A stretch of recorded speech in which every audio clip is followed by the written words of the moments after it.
नमस्कार मित्रांनो, आपण सर्वांचं स्वागत आहे रेडिओ शिवनेरी 90.4 FM आवाज तुमचा आमचा. मित्रांनो, आज आपण सुलाभ खेती याबद्दल थोडीशी माहिती घेणार आहे. आणि तुम्हाला माहितीच आहे, सगळीकडे एक फेस्टिवल चालू आहे, महोत्सव चालू आहे. शिवजयंतीही काल गेला आणि आता आपण जे आहे बघतोय की शेतकऱ्यांना पण फार आनंद होत आहे. आणि शेतकरी लोक जे आहे द्राक्षाचे जे पीक आहे ते सगळीकडे दिसते. वेगवेगळे द्राक्ष आपण पाहायला मिळतोय बाजारात, आपण बघतोय.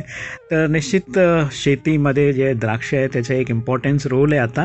आणि एक फेस्टिवल म्हणून आपला जुन्नर तालुक्यामध्ये सगळीकडे शेतकरी मंडळी मिळून करतात.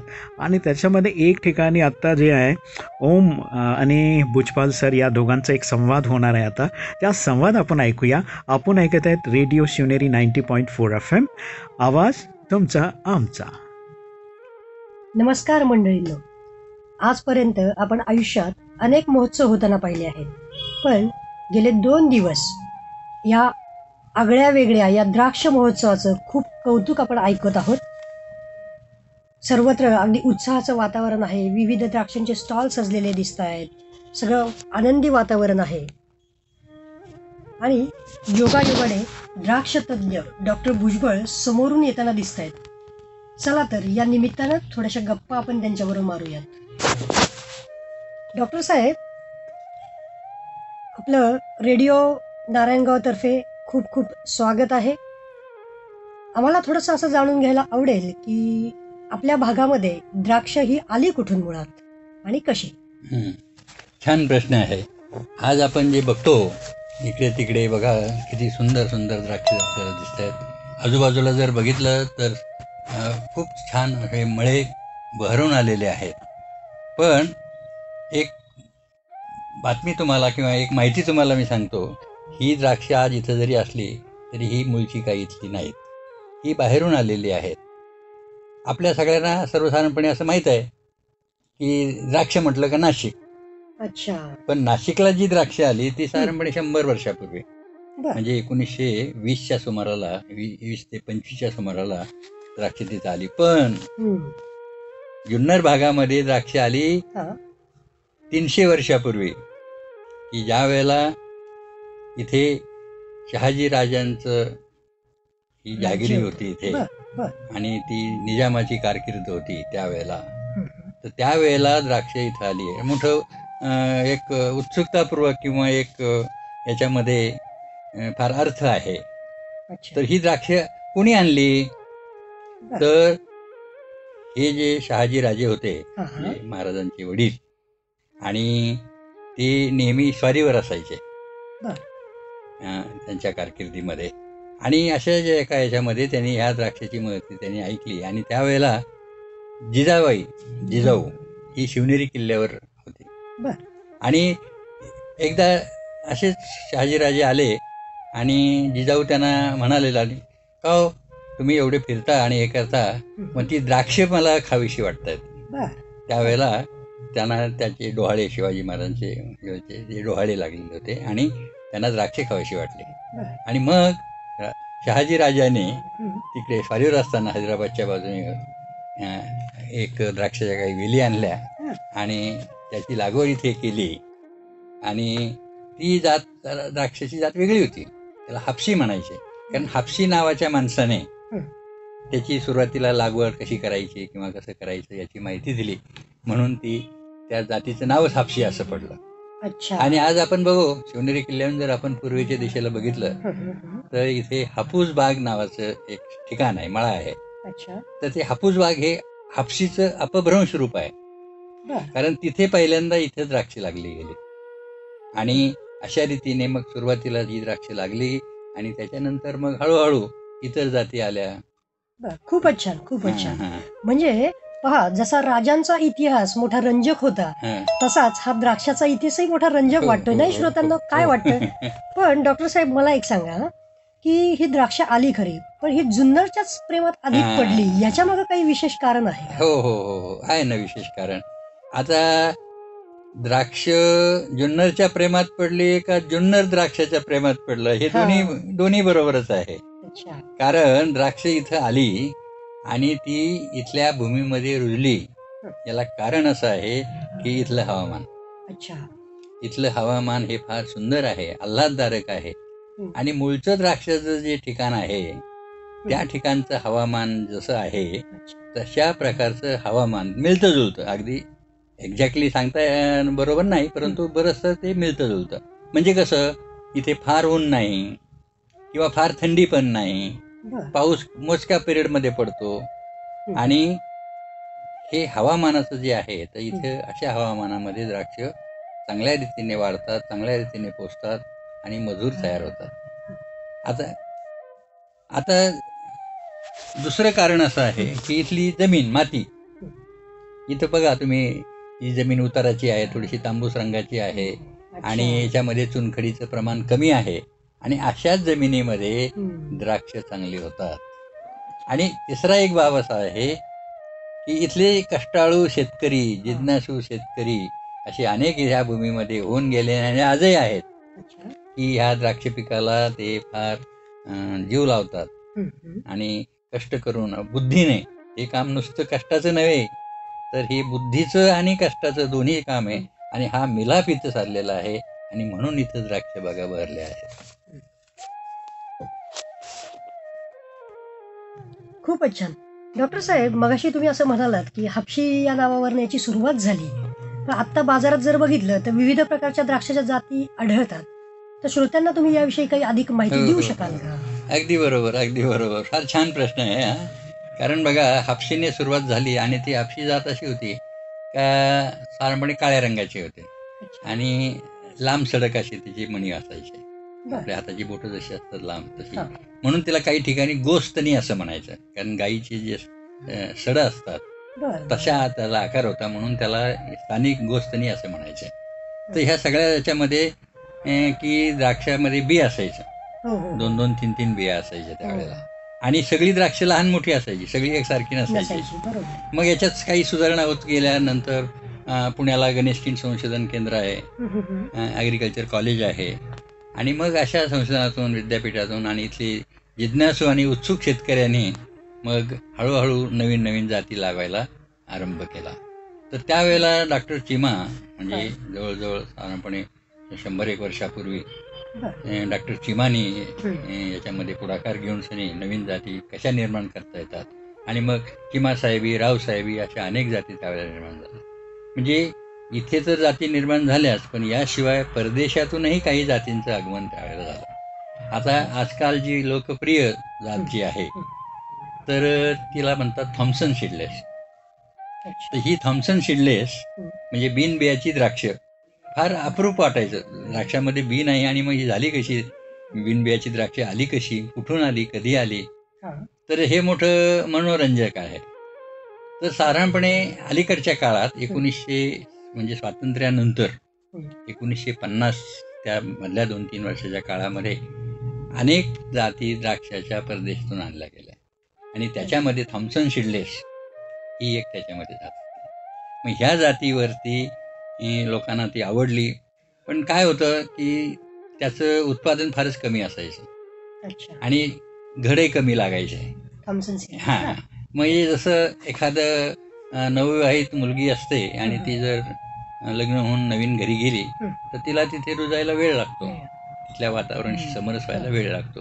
त्याप्रमाणे थॉम्सन सीडलेस त्या वेगळ्या वातावरणातून या जुन्नर परिसरात किंवा पुणे परिसरात आली तर तिला रुळायला थोडासा वेळ लागला, इथल्या हवामानाशी, इथल्या जमिनीशी आणि इथे जे काही तिच्यावरती रोग पडतात किंवा तिला पोषणाला आवश्यक गोष्टी असतात त्याच्यासाठी तिला वेळ. म्हणजे 1950 साली जी द्राक्ष गणेश किंडमध्ये लावली थॉम्सन सीडलेसची, त्याला पहिले घड यायला 57 साल म्हणजे 7 वर्ष लागली, की त्या प्रदीर्घ काळ जावा लागला. पण अलीकडे तंत्रज्ञ शास्त्र इतकं पुढे गेलेलं आहे की 1 महिन्याच्या 1 वर्षामध्ये तुम्ही त्याला फळं घेऊ शकता. आणि मग निरनिळ्या जातीच्या, निरनिळ्या रंगाच्या, निरनिळ्या आकाराच्या जाती त्या बाहेरून आणल्या, इथं तयार झाल्या. इथल्या शेतकऱ्यांच्या शेतावर काही म्युटेशन सापडले. ताज गणेश आहे, सोनाका आहे, माणिक चमन आहे, म्हणजे अशा अनेक प्रकारच्या जाती इथे निर्माण झाल्या आणि बाहेरूनही आल्या. अच्छा, पण मला एक सांगा डॉक्टर साहेब की तुम्ही आता ह्या जातींचं विविध गुणदर्शन केलं किंवा त्याच्याविषयी तुम्ही बोललात, हां. हे त्याच्या बाह्य रूपाबद्दल बोललात. हां. तर द्राक्षाचे काहीतरी असे आंतरिक गुणधर्म असले पाहिजेत की हो. ज्याच्यामुळे याचा आहारात समावेश असावा, हो. असा आहार तज्ज्ञ नेहमी सांगतात. हम्म. तर काय याचा फायदा असतो लोकांना? तर ही फार मोठी नवलाईची गोष्ट आहे आणि महत्त्वाची तर तेवढीच आहे की माणसाचा आहार ज्या वेळेला सुरुवातीच्या काळामध्ये शेती वगैरे ज्या वेळेला पिकत नव्हती त्यावेळेला सगळं आपला हा मनुष्य हा फळावरती अवलंबून होता आणि त्या बरोबर. काळात त्यांचं आरोग्यसुद्धा दीर्घायुष्य असायचे हो. आणि निरोगी आयुष्य असायचं. हं. तर ह्या वेगवेगळ्या फळामध्ये अनेक प्रकारची फळं असायची. त्याच्यामध्ये जवळजवळ 50-55 प्रकारची फळं होती आणि त्यातली द्राक्ष आल्यानंतर जसं आपण म्हणतो ना, हं. कानामागून आली आणि तिखट झाले, अच्छा. तशी ही द्राक्ष जरी इथली नसली किंवा बाहेरून आलेली असली तरी सुद्धा तिचं जे काही महत्त्व आहे ते लोकांना समजलं हं. आणि हे महत्त्व अनेक प्रकारचं आहे. तर त्यातली त्यात आरोग्याच्या दृष्टीने हं. त्याला आपण हेल्थ म्हणतो, हो, हो. हेल्थ आणि वेल्थ हो. हे दोन्ही गोष्टी ह्या द्राक्षामुळे, म्हणून तर तिला फळांची राणी म्हणतात. बर बर. हं. आता ह्या द्राक्षाच्या राणीमध्ये वेगळ्या प्रकारची द्राक्ष आहेत. म्हणजे काळ्या रंगाची आहेत, लाल रंगाची आहेत, गुलाबी रंगाची आहेत, हिरव्या रंगाची आहेत, पिवळसर रंगाची आहेत. तर ह्या रंगाप्रमाणे त्याची आतल्या रसाचे गुणधर्म सुद्धा थोडेसे वेगळे आणि वैशिष्ट्यपूर्ण समजले जातात. अच्छा. आता द्राक्ष ही अख्खी खाल्ली जातात. हं. म्हणजे असं इतर फळासारखं नाही का बा त्याची साल फेकून दिली किंवा बिया टाकून दिल्या. हं. तर याच्यामध्ये आणि विशेष करून आजच्या द्राक्षामध्ये बिया तर नसतातच, हं.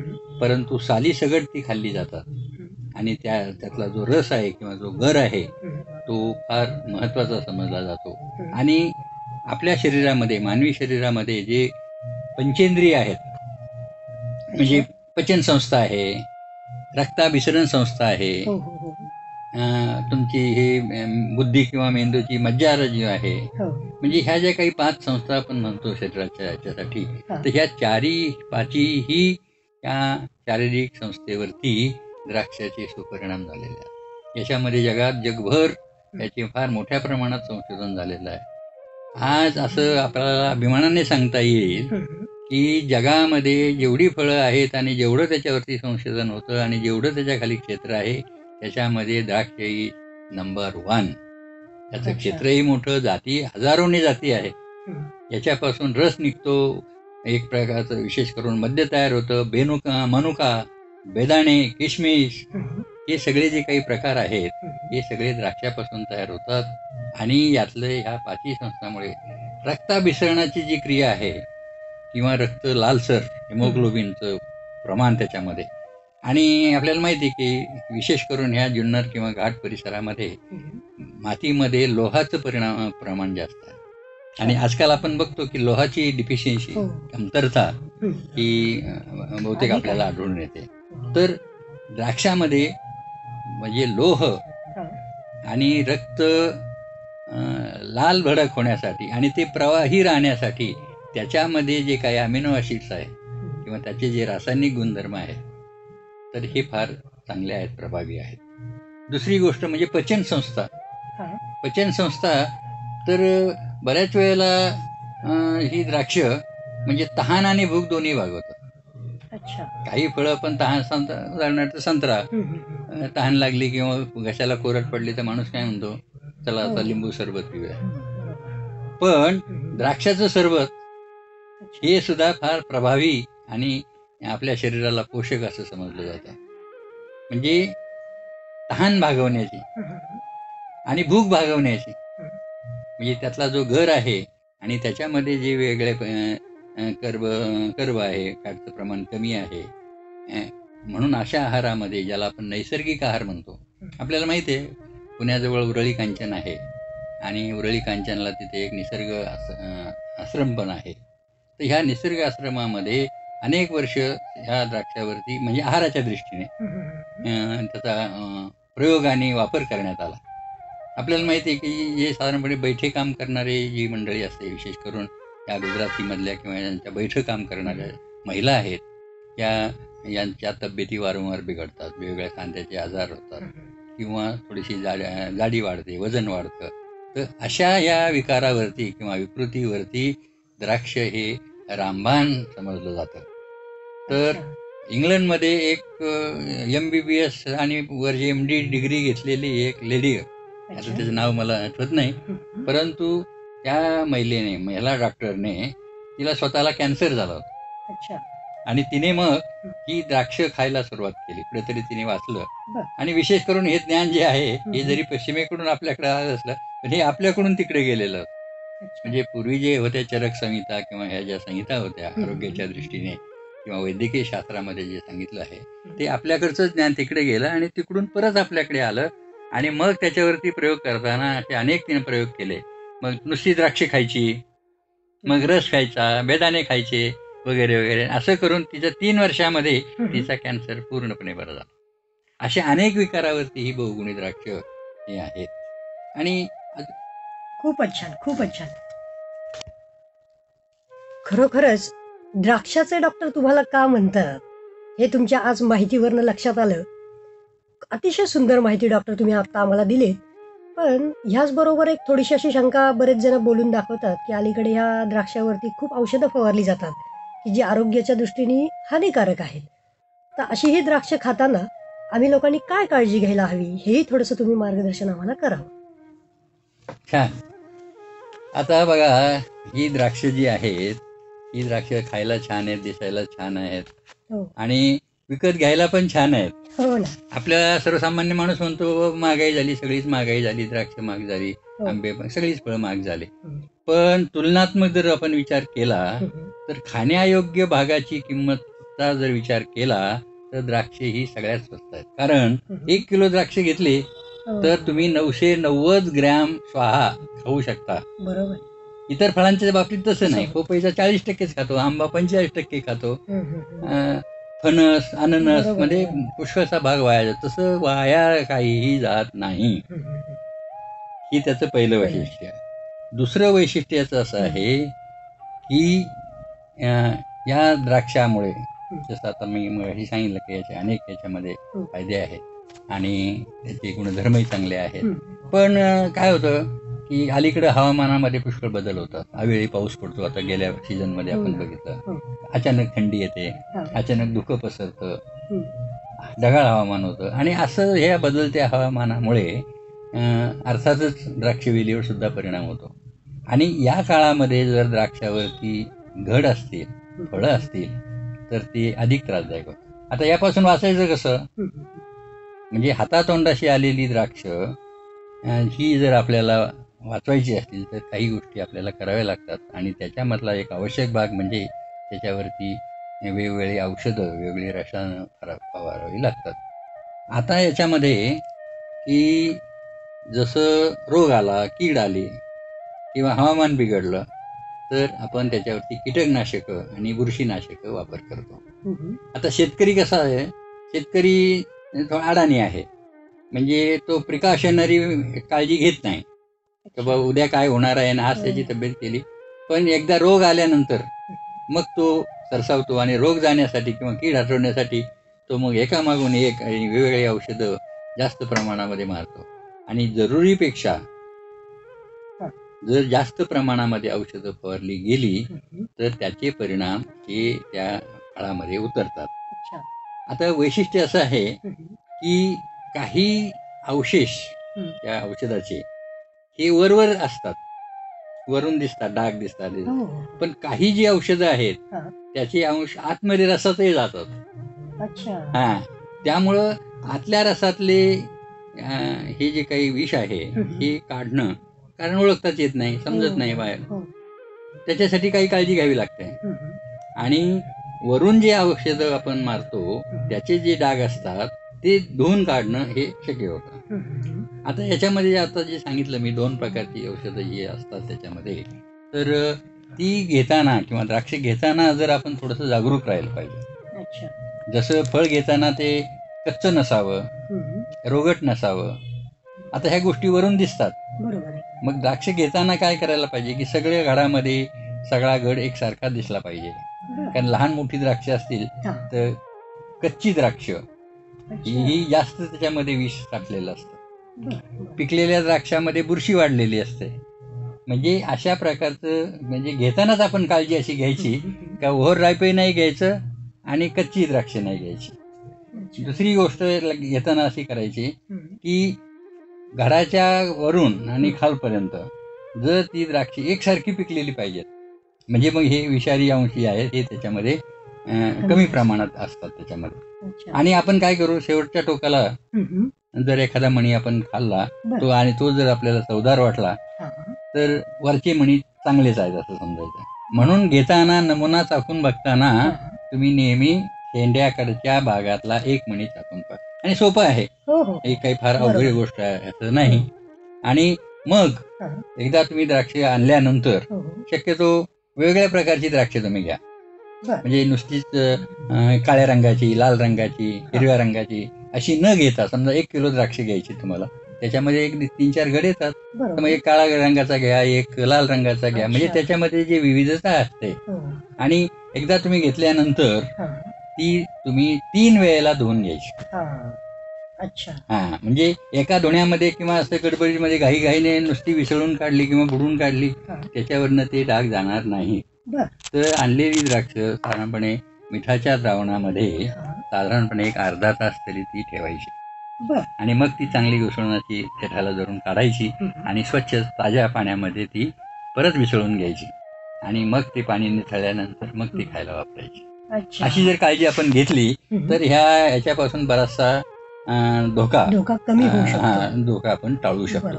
कारण द्राक्ष पिकतात शेतामध्ये, आपण घरात येऊन द्राक्ष खातो, आपल्याला माहित नाही याच्यावरती काय फवारलं आहे किंवा काय चांगलं काय वाईट हे आपल्याला समजत नाही. पण एक प्रिकॉशनरी मेजर, काळजी म्हणून आपण जर अशा गोष्टी घेतल्या. आणि असं घ्या की एकदा द्राक्ष घेतली का ते सुटेमणी वगैरे असे नाही हे करायचे, ते काढून टाकायचे. आणि असे साठवून नाही ठेवायचे आणलेली द्राक्ष, फ्रीजमध्ये ठेवा वगैरे असं नाही करायचं. तर आणलेली द्राक्ष साधारणपणे 1 दिवसात, जास्तीत जास्त 2 दिवसात ती संपवली पाहिजे. आणि द्राक्ष खाण्याचे बी इतर फळासारखं नाही आहे किंवा आता खा मग खा असं काही नाही आहे. तुम्ही कधीही खाऊ शकता, अनाशेपोटी खाऊ शकता, जेवणाबरोबर खाऊ शकता, जेवणानंतर खाऊ शकता. पण विशेष करून जेवणानंतर जर द्राक्षी खाल्ली तर त्याच्या जेवणाचा जो काही आपला पचनक्रिया आहे त्यालाही त्याचा उपयोग होतो. अशा रीतीने ह्या द्राक्षाचा आपल्याला चांगला उपयोग करून घेता येईल.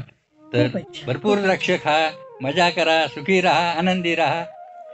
फारच छान, फारच छान. आज डॉक्टरांनी जी आपल्याला इथे माहिती सांगितली, हा त्यांच्याकडे एवढा माहितीचा प्रचंड खजिना आहे. तर आत्ता आपण इथे थांबूयात आणि नक्कीच जर डॉक्टरांची वेळ पुन्हा मिळाली तर पुन्हा अशाच त्यांच्याशी गप्पा मारूयात. धन्यवाद डॉक्टर साहेब, धन्यवाद. नमस्ते. धन्यवाद श्रोते हो.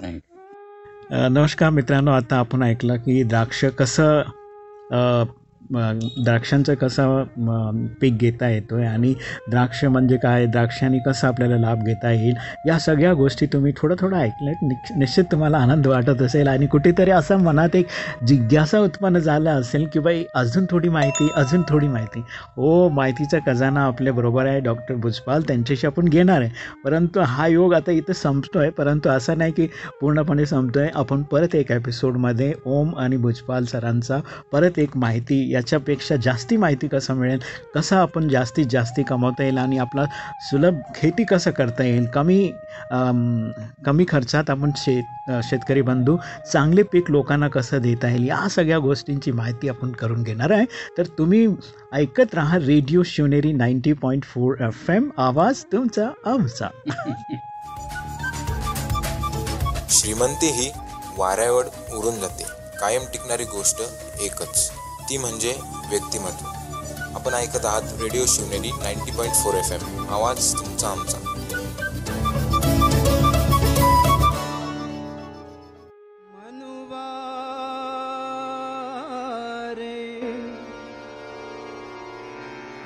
मनुवा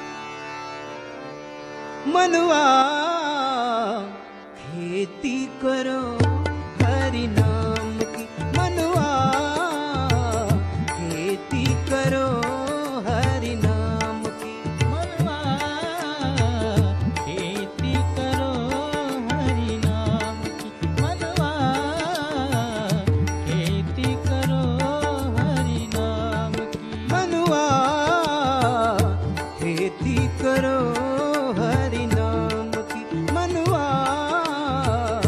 खेती करो हरि नाम की।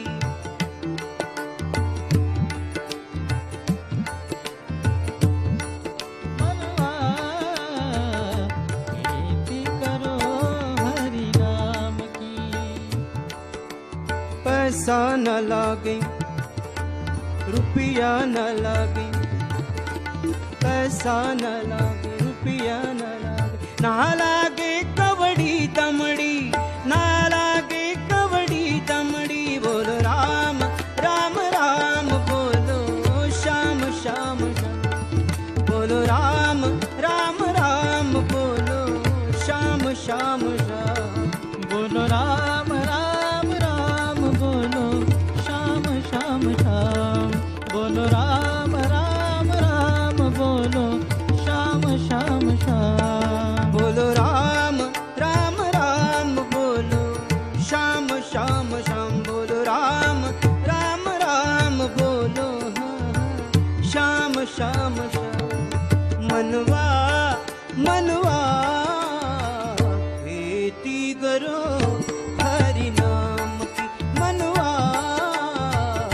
खेती करो हरि नाम की, मनवा खेती करो हरि नाम की, मनवा खेती करो हरि नाम की। मन के बैल चहुदिशि भटके, मन के बैल चहुदिशि भटके, मन के बैल चहुदिशि भटके। रस्सी लगाओ गुरु ज्ञान की, रस्सी लगाओ गुरु ज्ञान की। बोलो राम राम राम, बोलो श्याम श्याम श्याम, बोलो राम राम राम, बोलो श्याम श्याम श्याम। मनवा मनवा खेती करो हरि नाम की, मनवा खेती करो हरि नाम की, मनवा खेती करो हरि नाम की, मनवा खेती करो हरि नाम की।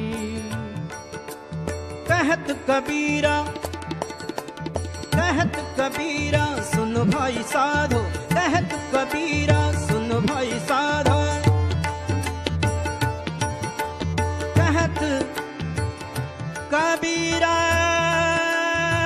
रे ए कबीरा, ये कबीरा कबीरा ए कबीरा रे, सुन भाई साधो।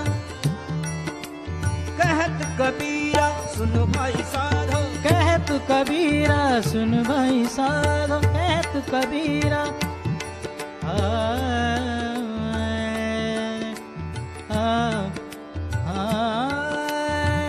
कबीरा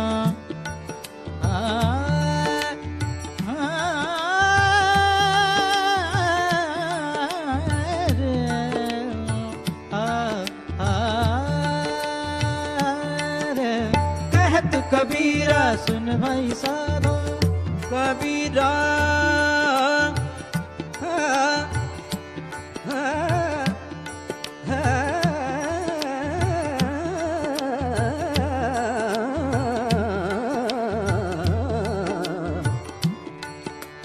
कहत कबीरा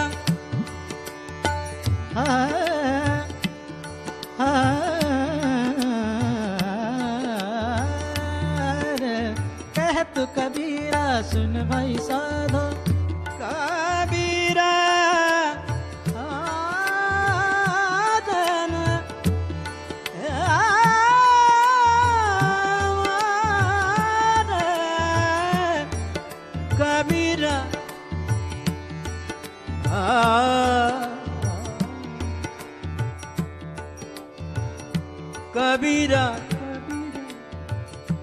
ये कबीरा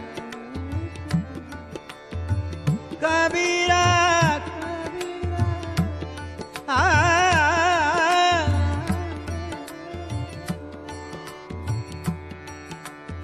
कबीरा कबीरा